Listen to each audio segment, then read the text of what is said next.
When it comes to jazz, Boston has a rich history of venues and performers, along with the makings of a vibrant future.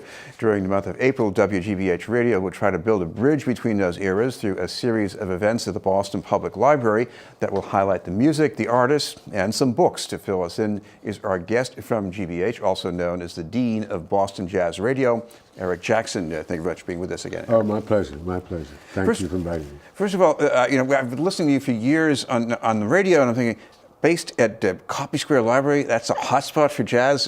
Picture that for us. Well, actually, the old jazz workshop used to stand right across the street from the library for about 15 years or so, and the Stables was another jazz club that was on at the foot of Huntington Avenue, sort of catty corner from the library there too at one time.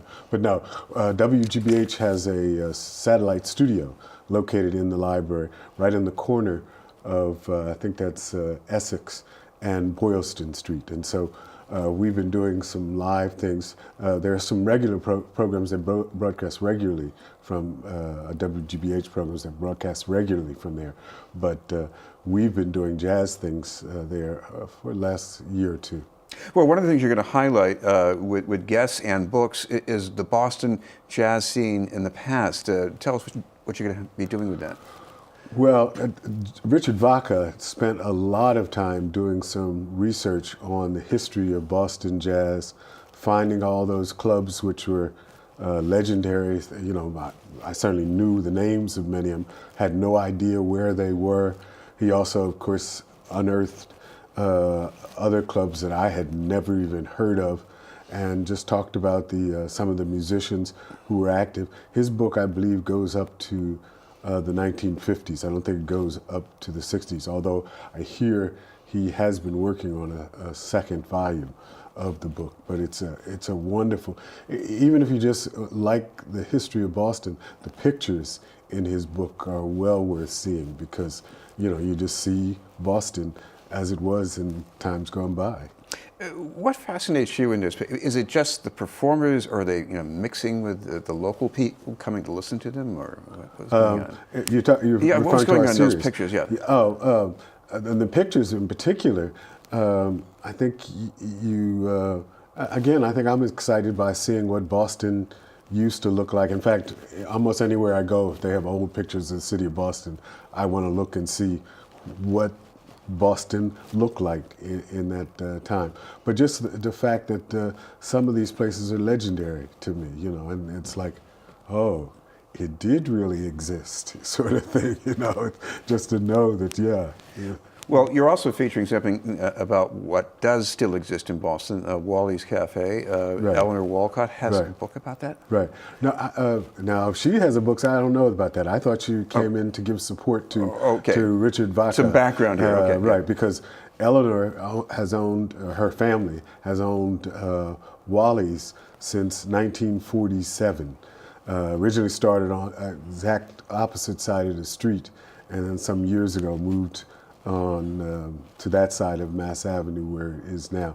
But that area was a hotspot of jazz activity, right at Mass and Columbus activity. That's part of what Richard talks about in his book, right where the Harriet Tubman House is on that corner.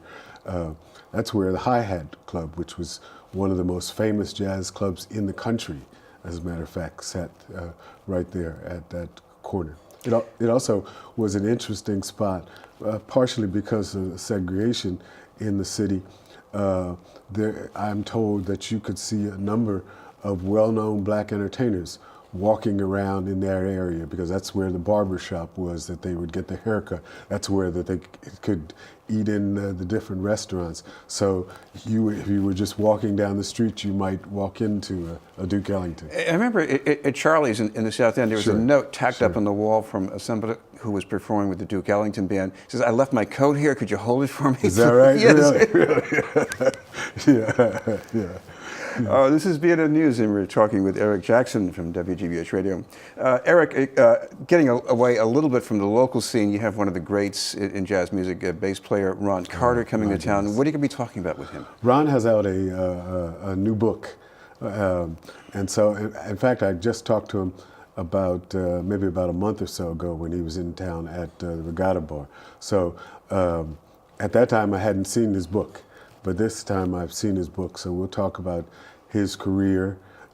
He also talks about some of the difficulties of growing up as a black person who wanted to play cello and studied at Eastman as a cello player, and it was made known to him while he was still a student, these orchestras are not going to employ you.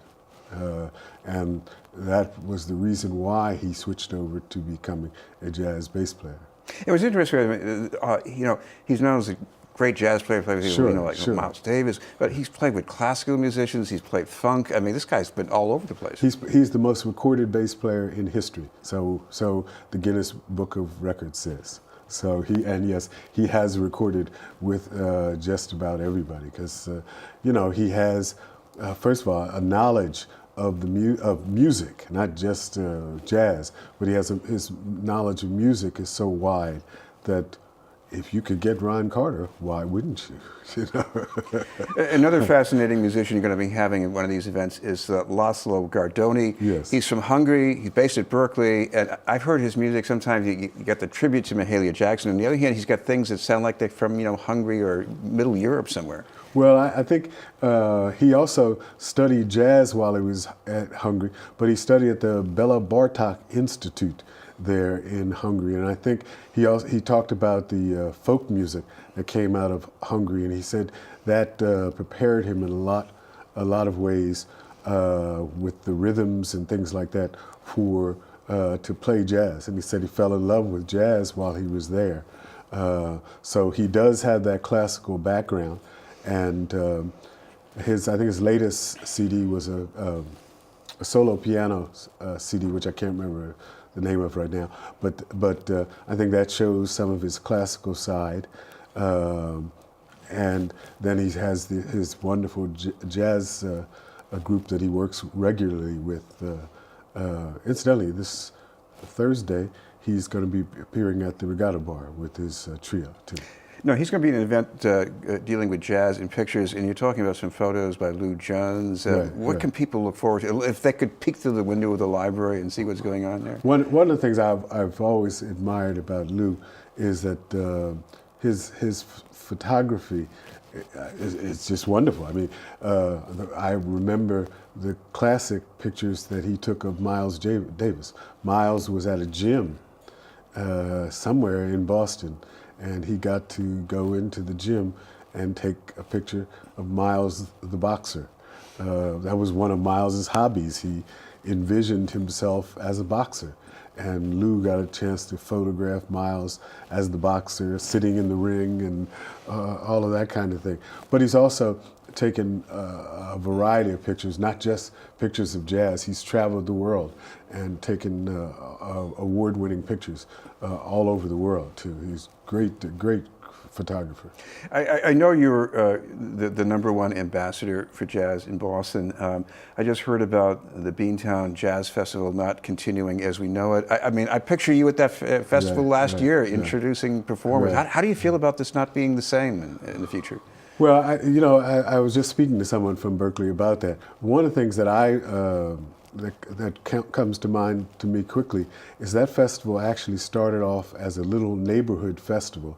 It was started by Darryl Settles of Darryl's Corner Bar, and it mostly featured Greater Boston area artists. And to me, I would love to see that kind of festival return to the neighborhood. Okay, if we can't have the big splashes and lights and dazzle of the Beantown, I hope we can get back to just having a festival that features Boston artists. I'm certainly going to miss the Beantown Jazz Festival because it gave us a chance to hear world-class artists. But I hope that now that we don't have that anymore, we will have a festival that will bring more attention to Boston artists, Greater Boston artists. Now, I'm sure they have some details on the Jazz Month events on the WGBH website, but I want to make sure listeners know how to find you because you're also online. So how should people tune into that?